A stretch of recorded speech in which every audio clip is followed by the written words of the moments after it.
my condolences for the passing away of this heroine of this country.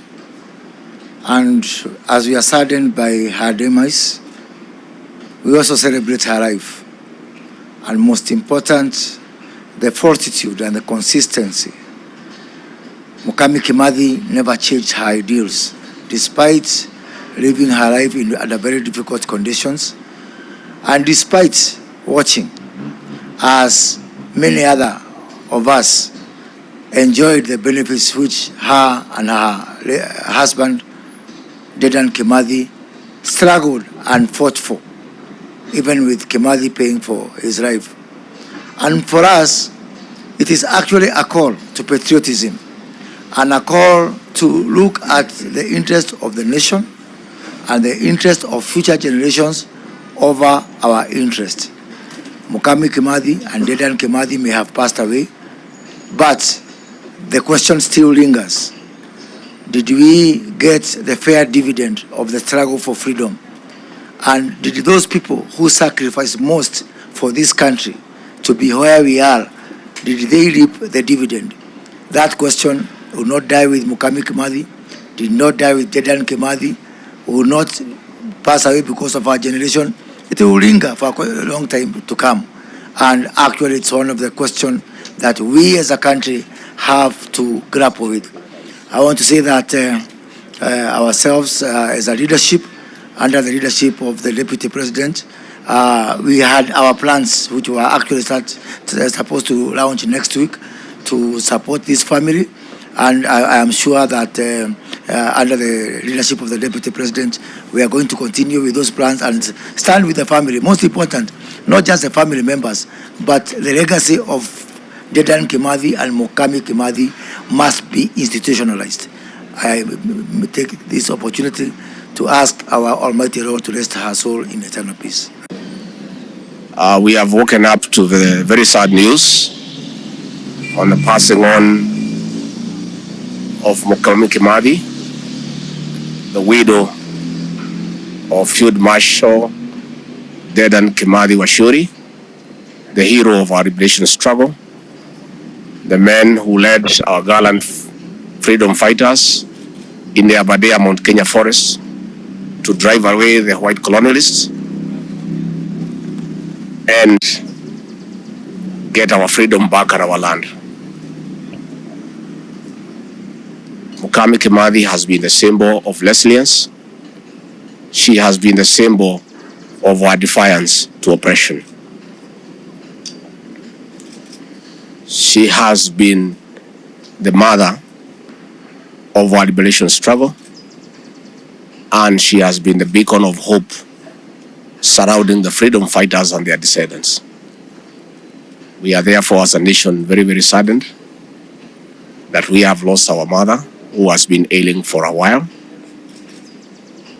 And we want to send our condolences to the family, to the people of Nyandarua, to the people of Nyeri, to the people of the Central Kenya region, and indeed the entire country. I want to say that the President is equally saddened by the loss of our mother, and I want to confirm that the government will designate a very senior officer later this morning to work with the family as we prepare to give the late Mukamikimathi a dignified send-off.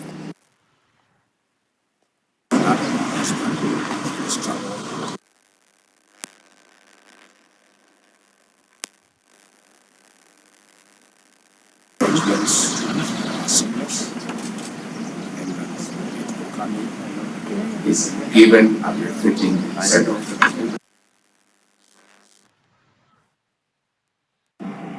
To lay her to rest. Once again, we send our condolences to our freedom fighters and the descendants of our freedom fighters, wherever they are. The late Mukami has been an inspiring figure to those of us in leadership in terms of building our resilience and our commitment to say no to oppression. As we prepare to bury her, we continue to ponder about the land question. That thousands of Kenyans who fought for independence lived in squalor and poverty, despite the fact that the British government had set aside land for their settlements. And these are questions that in the coming days we shall continue to have a discussion on how this historical injustice can be addressed one day. So for those of us who are conversant with this struggle, we want to say it's a very great loss, because all of us have been rallying behind Mukami as our mother and as a symbol of our lessons and our struggle. And we therefore want to say that the family is assured of government support during the preparation of the burial itself, and thereafter as we proceed on. Thank you very much.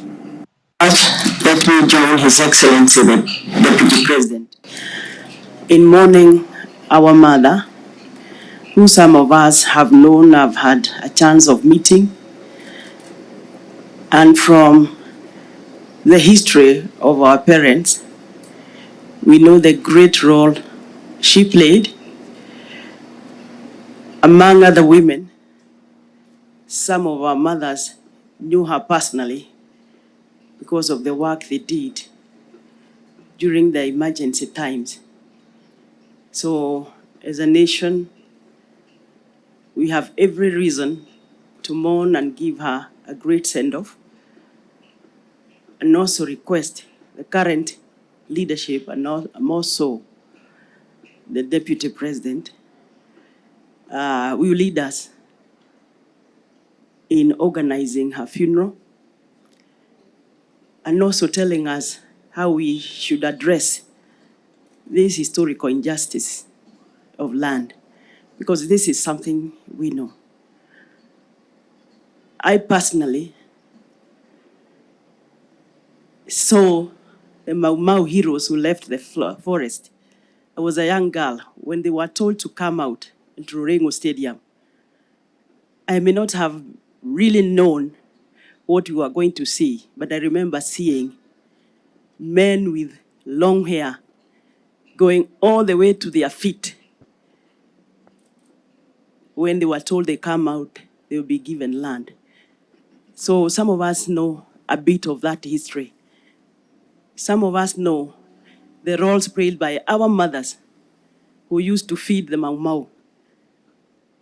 And the fact that they didn't get anything out of it, I think it's time that as we mourn our mother Mukami, we also address that issue. On behalf of the people of Nyandarua, I want to send my deepest condolences to the family of our mother. This morning we are mourning a hero. We are mourning a trailblazer, one who fought for the peace of this country. And we are praying that the family will have peace and comfort at this difficult time, and Kenyans as a whole. May her soul rest in eternal peace.